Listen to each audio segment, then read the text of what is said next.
Well, it looks like there's swell on our way to Fronton. Carlos going to be doing the live commentating. Pro conditions at Fronton are really tricky. The lefts were kind of a little bit too low tide in the morning, so they're just kind of gurgling on the reef. And there's a lot of wind on it. The right had so much wind that it really made the waves funky. You know, it'd throw out pretty hollow, probably extra hollow, and then towards the end, but it would just crumble. But at the beginning, it really would throw out, and you know, it would have to wait till the last second because the wind would hold it up, and then it just heave, and then you'd have all these big warbles coming up the face. This is Damien King kind of getting the brunt of the effect by just totally getting tossed here. You know, lip held up real late, threw him out, airdrop, landed, and then probably hit a couple warbles and wasn't able to reconnect. This is Yuri Valadao going for a big roll and got up to the lip, and the thing just kind of didn't really throw out like you'd think it would, and he didn't make it. So in this one you can see Pierre trying to get as much speed as he can, just about ready to go for a huge backflip, but just hits the warbles and still gets a little, you know, hit, but nothing like what you would expect.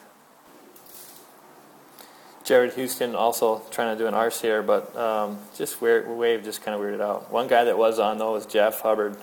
He was able to take kind of the gutless lip in a lot of these scenarios and just be able to pop his arses off of there. I mean, that guy can arse off of anything. And this is a demonstration of that, you know, just able to just flip off of just about anything. It's pretty impressive. So this next section is my dig at it. You know, I tried to get a good barrel here, and started off good, had a good little run up to it, even though there's some chop, but just got caught by the whitewater at the very end of it and just wasn't able to complete it. It's pretty frustrating. You know, there's a lot of big upsets. A lot of people were kind of frustrated with the conditions. So the wind continued to pick up throughout the event, and yeah, it just got super windy. In fact, it was so windy you could barely see, after a wave went by, you could barely see the next wave coming in. This was one of the few good lefts that came in. Diego, who got second overall and second in my first heat, went for it and just went for an absolutely huge roll and got absolutely smashed on the reef. It was pretty hectic. So this is kind of a common theme, you know, guys, very competent riders would go up to try to hit it, and it just would not happen because of the wind, and you just end up doing something completely lame. This is Pierre taking off under the lip here on the left, just getting smashed. But he did manage to get one of the few big lip move flips in the event, which is this one, which I thought was pretty great.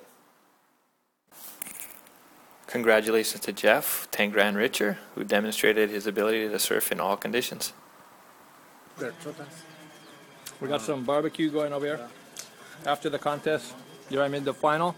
Yeah. In challenging conditions, yeah. Yeah, really hard, man. I think this event, this kind of wave, I never surfed in Fronton before. Really difficult, huh? Really difficult. Yeah, we're at the post-contest barbecue over here at Trota's. Check it out.